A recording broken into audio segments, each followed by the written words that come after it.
Hey everyone, so welcome back to another video in our channel, and in this video we are going to talk about a new update that is coming from Cognizant from those candidates who are already going through their CSD program and already going through their training. This update is for those guys also, as well as for those guys who are waiting for their CSD program to start.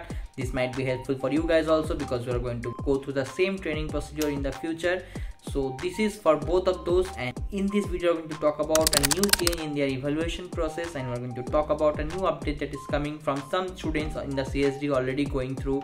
So let's start the video. First of all, those students who have been already watching my videos about the Cognizant CSD program, they already know how the exams and all happen. First of all, there is a qualifier, then there was supposed to be an interim evaluation with both project and interview, and there was supposed to be a SME final SME evaluation. There will be projects and interview, and the passing marks for those was 70%, and for the final interview or final SME only there were going to be 2 chances, but for the other exams there was only 1 chance. Until now this was the finals for all of the branches and all, and if you clear the final SME then your training was supposed to be done.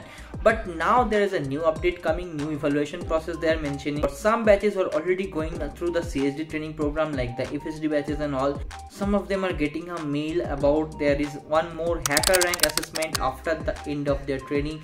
So yes, they have mentioned clearly that after the clearing of the final SME interview there is still going to be one more assessment. So they have clearly mentioned in the assessment there will be both MCQ questions and coding questions.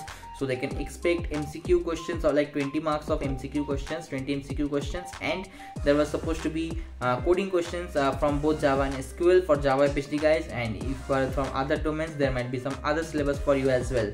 So that was the important update coming from Cognizant, and also we're going to discuss more about this particular update and also other news we are getting from them.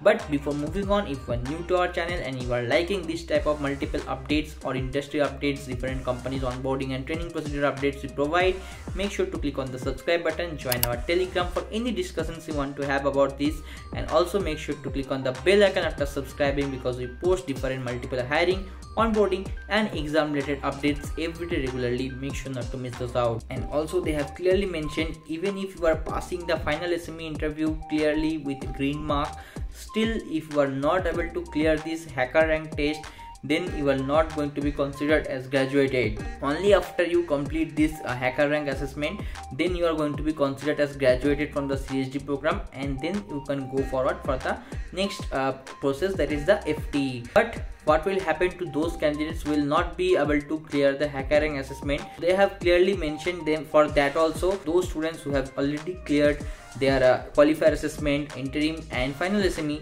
still if they are not able to clear their hacker rank assessment, they are going to get exit from the company. They have clearly mentioned it, but they have already said that there are going to be 2 chances for this. So if you cannot clear the exam in first chance, don't worry, you are still going to have one more chance. But if you cannot clear it in the second chance also, then you have to worry, because that means they will have to make you exit from the company. So there will be a proctored hacker rank assessment at the end of your final SME. After that there will be a proctored assessment, and in that assessment if you cannot clear it in one chance, that's still fine, there will be one more chance. But if you cannot clear it in second chance, then there will be no options left, you have to exit the company. But also there is one more thing that has changed from other exams, that there is not going to be a 70% passing marks this time. They have reduced the passing marks for this hacker rank assessment to 50%. So you can have to get at least 50% marks to pass the assessment, only then you can go for the next phase, that is the FTE. You have to clear it with 50% marks at least. That's the new change in their process they have mentioned for some domains. Okay, so if you recently got any of this type of mail and you're already going through your training, or if you've already completed your training also and you have to give the assessment for hacker rank test, then comment down what was your domain and if you had to go through this hacker rank test or not, or if you're already going through training, still mention that if you have anything regarding this hacker rank test or not in future, and also make sure to mention down your domain, so that people who are recently joining for the CSD program or also who are waiting for the CSD program, they can have an idea that their domain is going to have this type of hacker rank tests or not.